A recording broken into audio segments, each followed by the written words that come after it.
Mengapa metode dengan probabilitas 70% bahkan mungkin lebih, kok masih loss ketika dijalankan di live trading? Kebanyakan trader lebih fokus kepada profit namun lupa untuk memperhitungkan resiko, sehingga ketika loss berturut-turut jadi bingung harus ngapain. Dengan tujuan untuk mengoptimalkan potensi profit, seringkali trader membuka posisi di banyak pair dan berharap semua trade menghasilkan profit yang lebih maksimal. Andaikan pagi hari, Anda menemukan momentum sesuai trading system di 5 pair lalu hajar kelimanya dengan entry atau setup dengan cara eksekusi langsung atau pending order dan membuka 5 posisi di pair yang berbeda.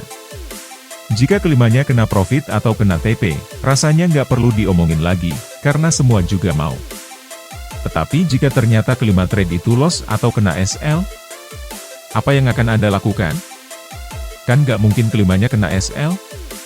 Jangan pernah berpikir atau berasumsi, karena di dalam market forex segala kemungkinan bisa saja terjadi. Ingat, bisnis dalam industri forex adalah bisnis yang selalu dapat dihitung dengan pasti dalam hal target profit dan stop loss, tetapi tidak dalam hal pergerakan arah market. Tidak ada satu orang pun yang dapat memprediksi arah market secara tepat. Satu-satunya hal yang dapat dipastikan adalah SL dan TP, dan sebagai trader kita sebaiknya menggunakan cara berpikir ini. Setiap kemungkinan terburuk harus selalu siap kita terima. Lalu harus bagaimana ketika menghadapi momentum yang sudah sesuai dengan metode atau trading system kita, dan muncul di 5 pair, atau lebih? Apakah semuanya harus diambil? Jika harus memilih, bagaimana cara memilihnya? Berikut adalah tips untuk memilihnya secara objektif. Gunakan metode yang probabilitasnya paling tinggi dan risk atau reward ratio terbaik berdasarkan data dari metode yang sudah di backtest. Tools dan cara backtestnya dapat Anda temukan di link yang ada di deskripsi video ini. Anda hanya perlu mendaftarkan email aktif tanpa dipungut biaya apapun. Kita harus mempertimbangkan bagaimana jika kelimanya diambil dan semuanya loss. Karenanya kita perkecil resiko dengan memilih, misalnya 3 pair yang memiliki probabilitas paling tinggi dan risk-reward rasio terbaik. Meskipun 3 pair ini pun nantinya bisa kena SL semua. Nah, lalu bagaimana sih cara menentukan batas loss kita? Cara paling gampang adalah dengan melihat rata-rata pips bulanan kita. Jangan sampai ketika ketiga trade ini kena SL, ternyata angkanya melebihi angka rata-rata pips bulanan kita. Ini konyol namanya. Artinya kita harus kurangi lagi. Katakanlah tadi dari 5 pair kita pilih 3 dan total SL-nya masih melebihi angka rata-rata pips bulanan.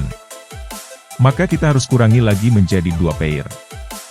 Jadi pada akhirnya memang tidak ada yang baku dalam hal menentukan resiko, karena kita harus tahu rata-rata pips bulanan kita berapa dan sinyal dari momentum yang kita temukan memiliki resiko berapa pips.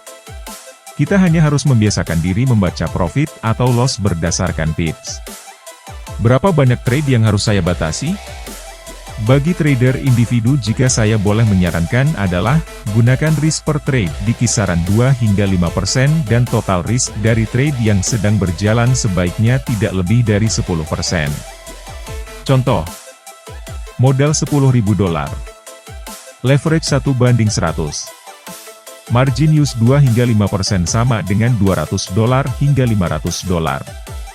Lot atau volume trade 0,2 hingga 0,5 lot per trade. Total risk trade berjalan 10% sama dengan $1.000. Dengan perhitungan ini Anda dapat membuka hingga maksimal 5 trade dengan volume 0,2 lot atau hingga 2 trade dengan volume 0,5 lot. Anggaplah hari ini Anda memiliki 2 posisi terbuka dengan volume masing-masing sebesar 0,5 lot.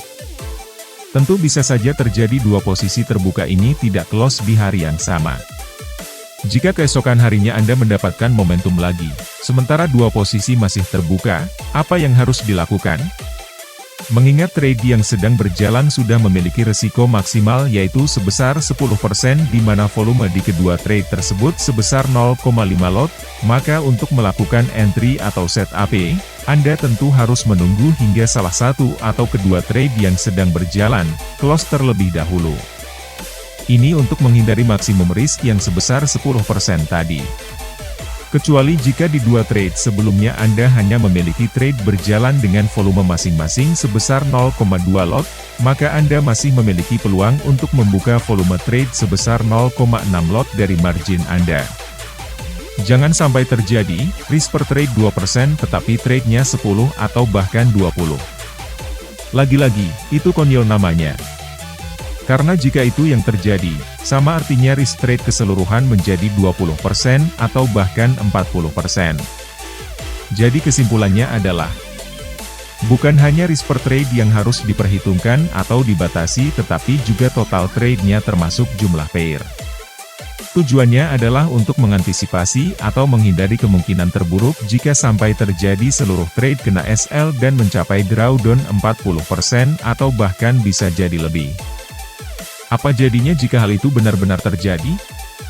Sanggupkah dengan sisa margin yang ada, Anda melakukan recovery?